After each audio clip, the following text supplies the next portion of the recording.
à tous, bienvenue dans l'émission. Aujourd'hui, nous allons clôturer notre série sur la prophétie avec le pasteur Pierre-Daniel Martin. Bonjour Pierre-Daniel. Donc aujourd'hui, nous allons aborder le sujet du danger de l'exercice de la prophétie au sein de l'Église. Alors Pierre-Daniel, quels sont les différents dangers qu'il peut y avoir au travers de l'exercice de la prophétie au sein de l'Église? Alors évidemment, il y a des dangers. Et le danger a sa source dans l'immaturité spirituelle. Le premier danger quand quelqu'un exerce le don prophétique, c'est que, évidemment, il y a une attraction, il y a un intérêt que les personnes autour de ces personnes, les personnes exercent, et il y a comme une sorte de pression psychologique. Autrement dit, sans se rendre compte, celui qui commence à prophétiser est encouragé par son entourage pour prophétiser davantage. Et c'est le premier danger, c'est d'aller au-delà de ce que l'on a reçu. Et ça, c'est le premier danger. Et plutôt, il faut mieux se contenter de dire le flash, ce que l'on a vu, au lieu de dire « ainsi parle l'Éternel », commencer par dire « il m'a semblé voir ceci » ou « j'ai cru voir cela ». Il faut rester profondément naturel. Et surtout, ce qui est très important, ce n'est pas le regard des autres sur soi. Et c'est pour ça que c'est dangereux qu'un chrétien immature prophétise, c'est que ce qui est important, c'est d'être profondément attaché au cœur du Père. C'est-à-dire, bon, j'ai reçu quelque chose qui me bouleverse, j'ai reçu quelque chose, je vais le donner. Voilà, j'ai vu cette image, je peux le donner simplement. Quel que soit ce que les gens vont penser de ma manière de dire les choses ou du contenu. Quand une parole est donnée, il est de la responsabilité de l'équipe prophétique ou des leaders de discerner si elle est juste ou si elle n'est pas juste. Ça, c'est une chose qui est importante. Plus une personne qui manque de sagesse et de maturité prophétise, plus elle a l'impression qu'elle a de la valeur dans l'Église. Et ça, c'est très dangereux. C'est très dangereux parce que psychologiquement, la valeur ne dépend pas de l'exercice du don, mais dépend de qui je suis en Christ. Ma valeur, la source de qui je suis en Christ a comme origine l'amour du Père, l'expérience du cœur de Dieu. Je sais que je suis aimé de Dieu et je sais que cet amour que je reçois de Dieu, bien je suis appelé à le partager. Donc il ne faut pas utiliser, ça c'est le grand danger, d'utiliser la prophétie pour devenir en quelque sorte une sorte de lumière dans l'Église et les choses. Alors maintenant on va dire, ah ben oui, est-ce que tu as reçu quelque chose sur telle situation? Est-ce que tu as reçu... Et là, il y a un glissement entre ce que je pense et ce que j'ai reçu. Et la frontière est extrêmement ténue. Il faut apprendre à discerner ce que j'appelle l'émotion du Saint-Esprit en nous. Ça, c'est important. Et pour ça, il ne faut pas seulement de la maturité, il faut aussi de la pratique, il faut être à l'écoute du Saint-Esprit, à l'écoute de l'onction prophétique. Et quand je reçois quelque chose, la première chose que je veux entendre dans l'esprit, c'est, je dirais, la confirmation du Saint-Esprit. Si par exemple une pensée me vient, je peux toujours penser qu'elle vient de moi. Mais si dans ma louange, dans la présence de Dieu, dans mon adoration, cette pensée s'incruste en moi et que je la sens dans l'esprit, conforme aux Écritures, comme quelque chose qui vient de l'onction du Saint-Esprit, alors je vais la donner. C'est pas parce que j'ai une pensée qui peut être une pensée de Dieu qu'elle vient de Dieu. Il faut que j'entende le témoignage intérieur du Saint-Esprit pour la donner. Et c'est pour ça que la pression extérieure peut menacer même une bonne parole prophétique. On va la donner et on va dépasser la mesure. Souvent, j'entends une personne, par exemple, qui dit une parole, mais il l'a reçue simplement, courtement, il ne l'a pas bien comprise, et il essaie de rajouter pour expliquer la parole. Et moi, ça m'est arrivé, et j'évite de le faire, bien sûr.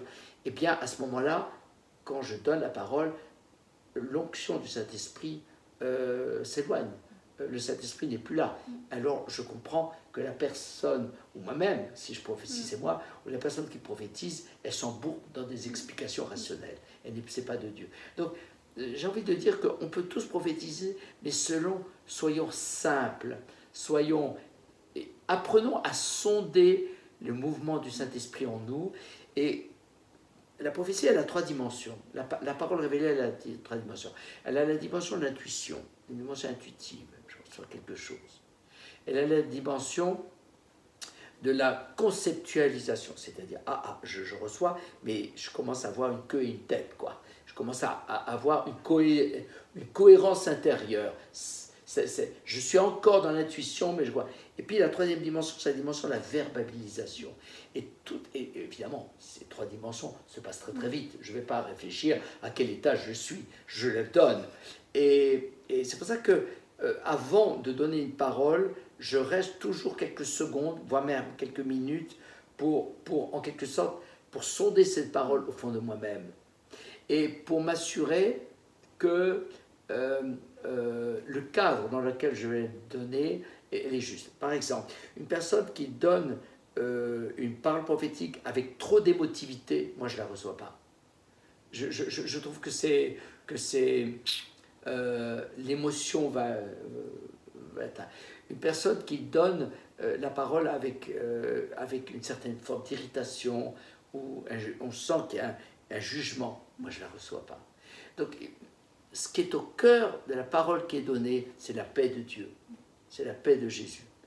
Et c'est aussi toujours la prophétie, elle glorifie Jésus-Christ. Elle ne glorifie pas la personne. Il m'arrivait d'entendre des paroles prophétiques, Dieu t'appelle, Dieu te donne un don de prospérité, ou des choses comme ça. Waouh, qu'est-ce que c'est ça? Relisons l'épître aux Philippiens, au chapitre 3, au chapitre 4, Dieu pourvoit à tous nos besoins. Est-ce qu'on a vraiment besoin d'une parole prophétique pour entendre dire que Dieu va te faire prospérer? La vie est faite d'épreuves, la vie est faite de brisements, la vie est faite aussi de repentance, de pardon. La vie est faite aussi tout simplement, nous sommes appelés à écouter la voix de Dieu dans la parole et à obéir.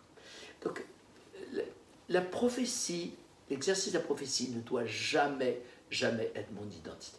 Mon identité, c'est mon identité, c'est le fruit de ma relation avec Dieu et, je dirais, le fruit de mon obéissance à Dieu et le fruit de mon service. Mais mon identité n'est jamais fondée sur le fait que je parle bien en langue, ou j'ai imposé les mains aux malades et les malades ont guéri. C'est pas ça mon identité. C'est Dieu qui donne. Ce n'est pas moi qui donne. C'est pas en foi. C'est pas ma parole. Ça doit être la parole de Dieu.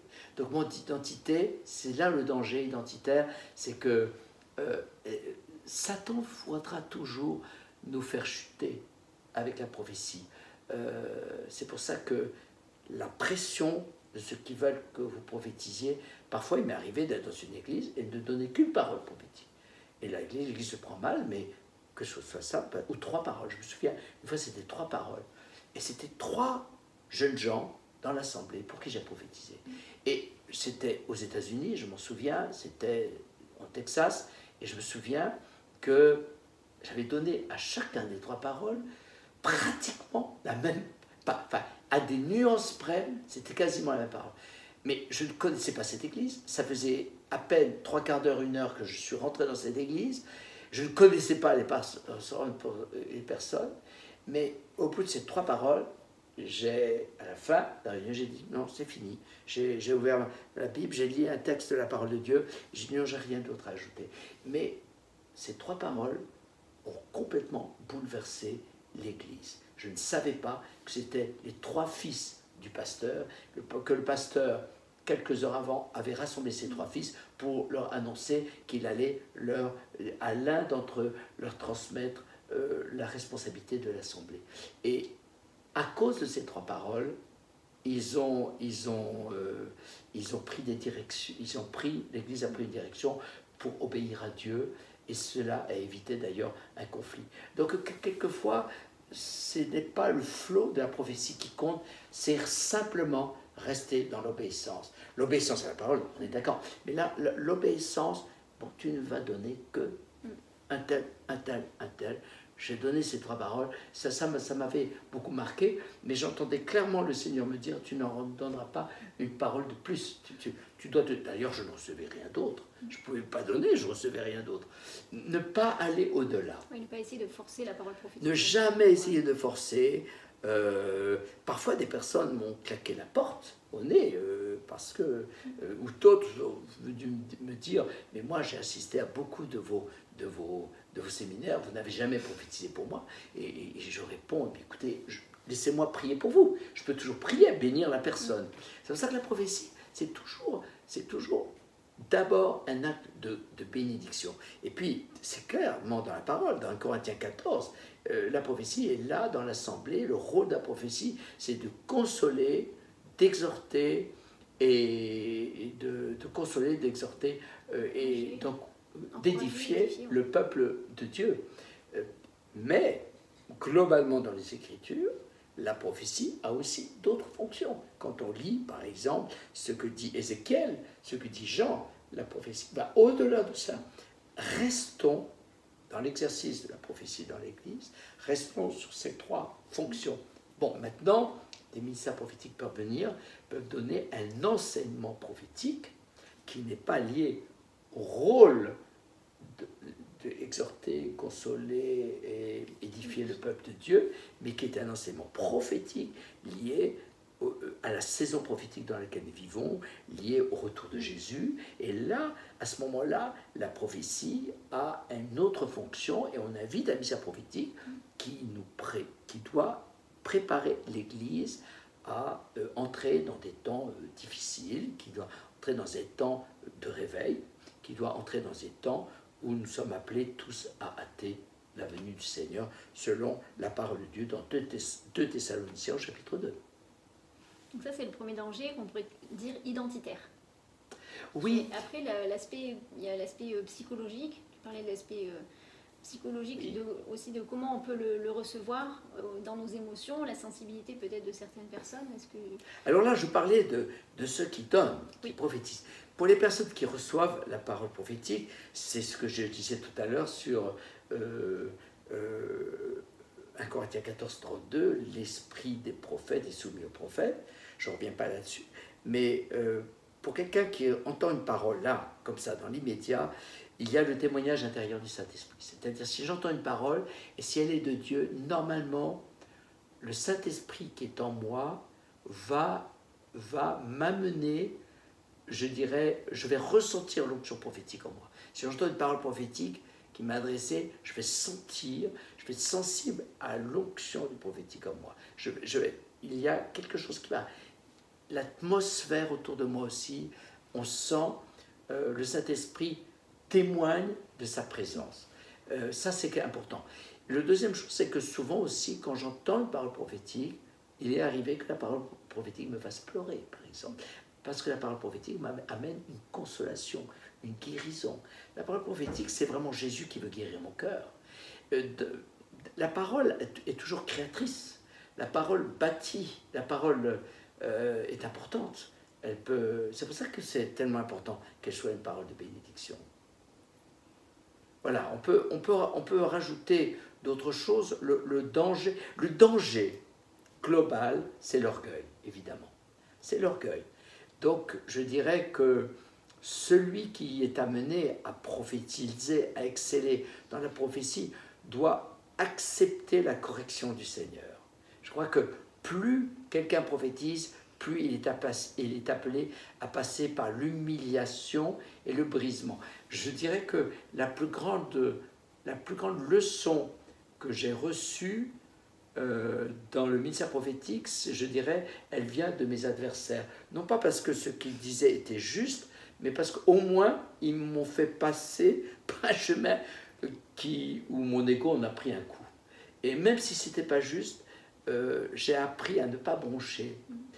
Pourquoi? Parce que si le Seigneur me permet de passer par ce chemin-là, c'est pour que, si je suis susceptible, c'est donc que ma chair a vraiment besoin d'être crucifiée. N'est-ce pas?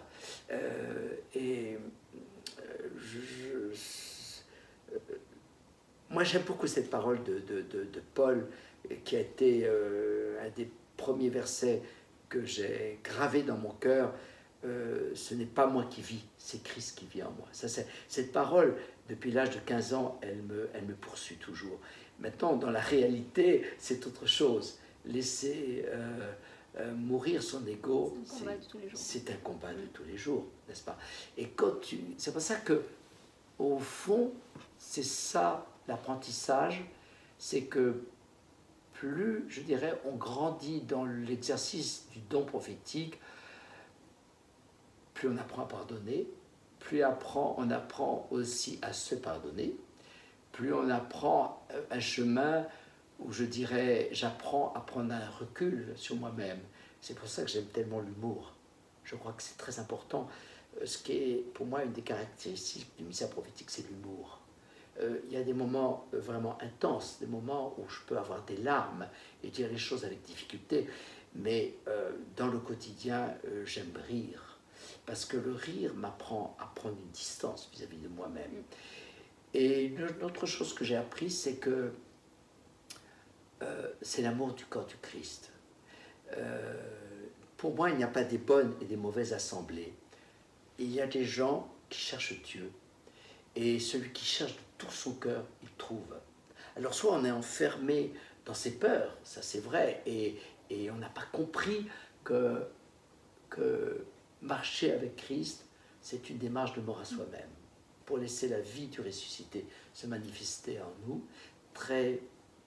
Beaucoup de gens comprennent ce qu'est la croix pour leur salut, mais ils n'expérimentent pas la puissance de la croix dans leur vie.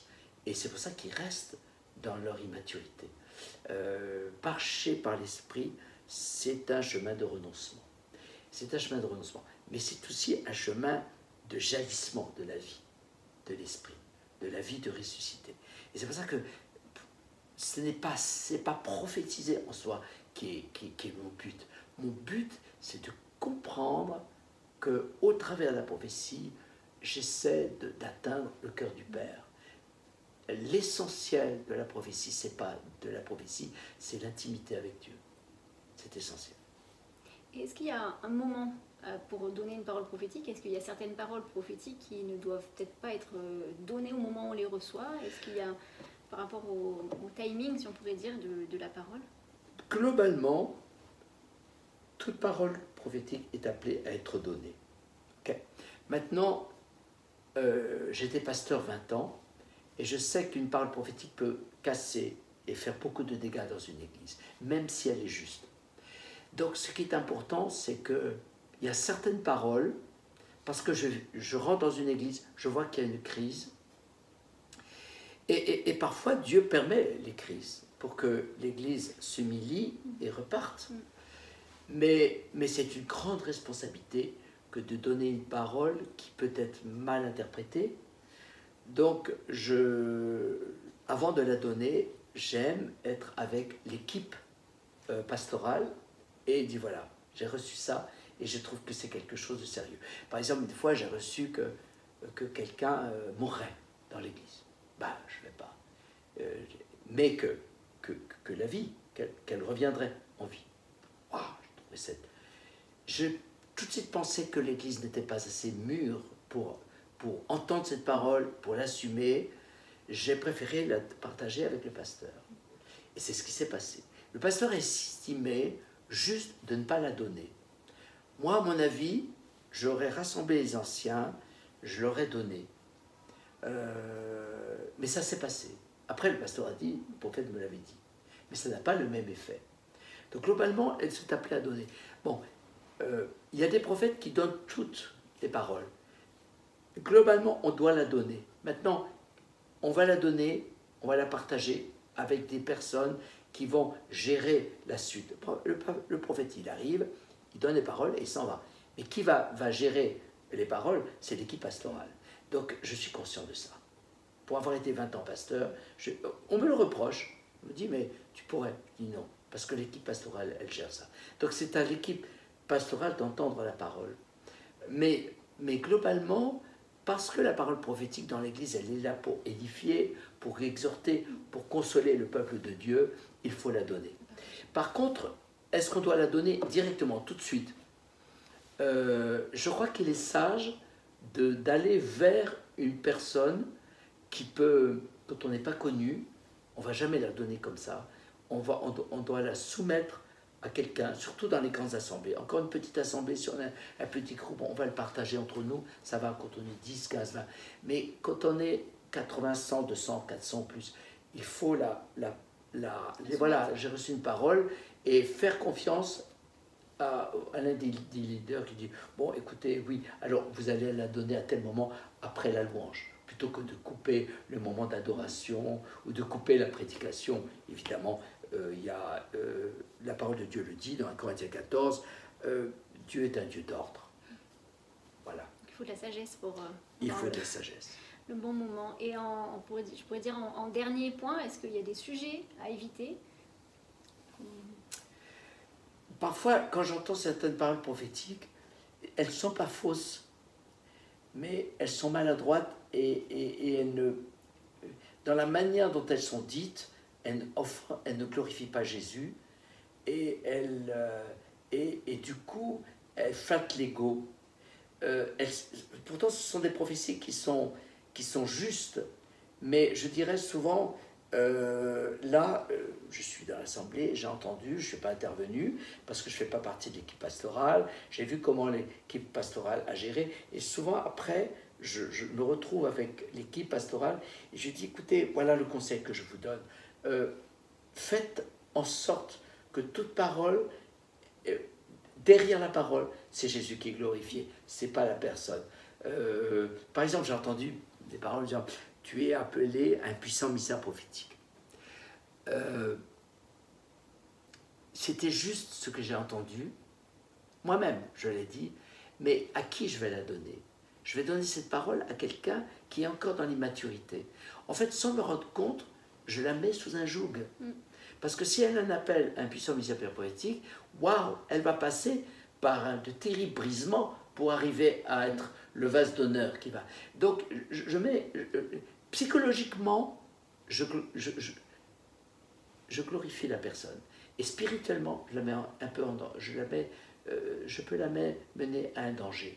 Donc, au lieu de dire ça, je lui dirais, écoute, si tu écoutes la voix de Dieu, tu as souffert, tu vas passer par une démarche où tu vas être une merveilleuse bénédiction dans le domaine prophétique pour la personne. Je vais pas, parce que Jésus veut parler à travers toi et veut t'amener au travers de du ministère de réconciliation, au travers du ministère de révélation.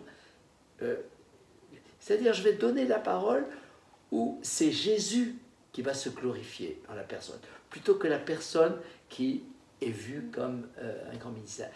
Combien de fois, même pour moi-même, je suis le Seigneur, personne ne me dit ça.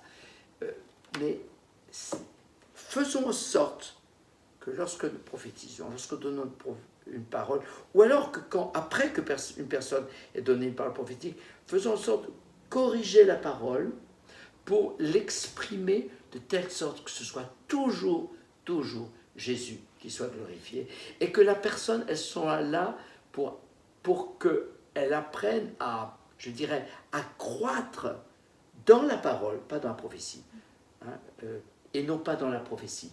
Parce que souvent les gens disent, mais alors, est-ce que je dois obéir à la parole prophétique? Je dis, non, la question, c'est pas d'obéir à la parole prophétique. La question, c'est d'obéir à la parole de Dieu.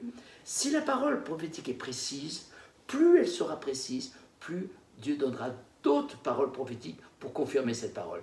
On ne doit jamais partir à partir d'une parole prophétique, même si elle nous paraît juste, Dieu confirmera.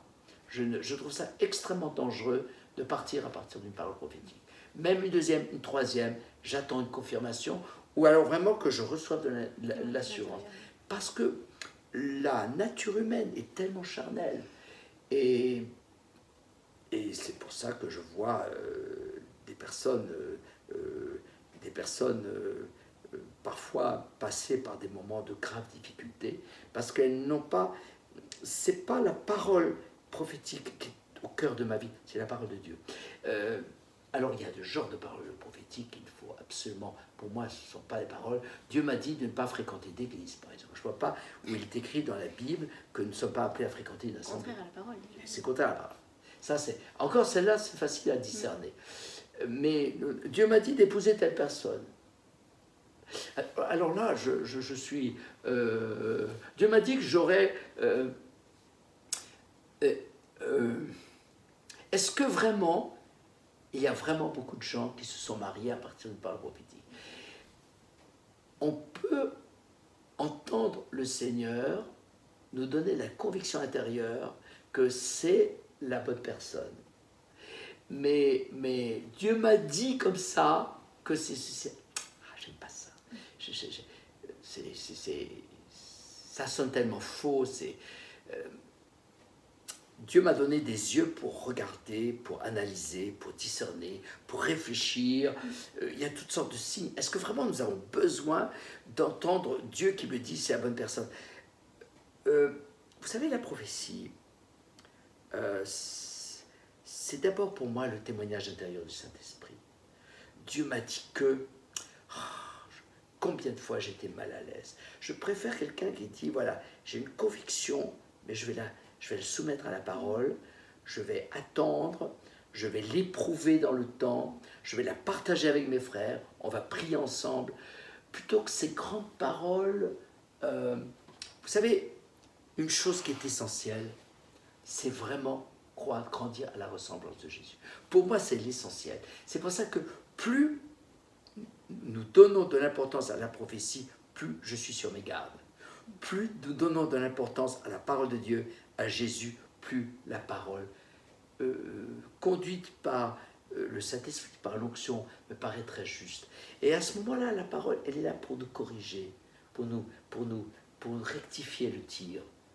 Mais plus une église vit des grandes paroles prophétiques, il y aura un réveil. J'ai entendu beaucoup de grandes paroles prophétiques. C'est juste, ce n'est pas faux. Et ça nous enthousiasme. Dieu va amener un réveil dans ta vie. Dieu va amener... Mais Dieu veut toujours un réveil. Le réveil ne dépend pas de Dieu, il dépend de nous. Dieu nous promet d'être au milieu de nous. Le réveil ne dépend pas de... Alors, d'une certaine manière, oui, le réveil dépend de Dieu, parce qu'il y a des saisons. Mais le réveil dépend de notre consécration, de notre persévérance, de notre fidélité. Et que de fois, nous dépassons les frontières. Mais merci Seigneur, quand les personnes se cassent la figure, quand les serviteurs de Dieu n'ont pas su gérer le don prophétique, je leur dis, écoutez, vous allez encore vous tromper. Ce qui est important, c'est de toujours revenir à la parole de Dieu, à l'œuvre du Saint-Esprit. Une autre chose que j'aime dire, tu veux prophétiser, commence par passer un minimum de 3-4 heures par jour par le parler en langue, par louer Dieu. Si la louange est le cœur de ta vie, dans ta relation avec Dieu, la parole prophétique sera un jaillissement qui sortira de ta louange. Mais si je vois des personnes qui prophétisent sans avoir vraiment une vie d'adorateur, pour moi, il y a un danger. Même si la prophétie est juste, c'est pas le fait que la prophétie soit juste ou pas juste qui me soucie toujours. C'est je dirais, c'est le vase qu'il porte. Ce que je veux voir dans le vase qui amène la prophétie, ce que je vois, c'est le caractère de Jésus. Et quand la prophétie est donnée, souvent, c'est le gros problème, c'est le problème de l'interprétation de la prophétie. Ce n'est pas facile d'interpréter une prophétie. En fait, c'est tout le problème. Hein, c'est le troisième niveau, la verbalisation dont j'ai parlé tout à l'heure. Alors là, il faut aussi être humble. Il m'est arrivé de donner des prophéties justes, mais de les interpréter d'une manière incorrecte. Et de devoir le lendemain ou le surlendemain dire j'ai reçu ça, mais je trouve que mon interprétation était hâtive. Donc il faut être humble et ne pas être fixé sur la prophétie, mais sur la parole et le Saint-Esprit. La prophétie ne doit pas être le troisième élément. C'est la parole et l'œuvre du Saint-Esprit dans ma vie. de beaux mots de conclusion. Merci beaucoup pour tous ces précieux conseils et ces clés pratiques pour l'exercice de la prophétie. Voilà, nous allons clôturer l'émission. À bientôt.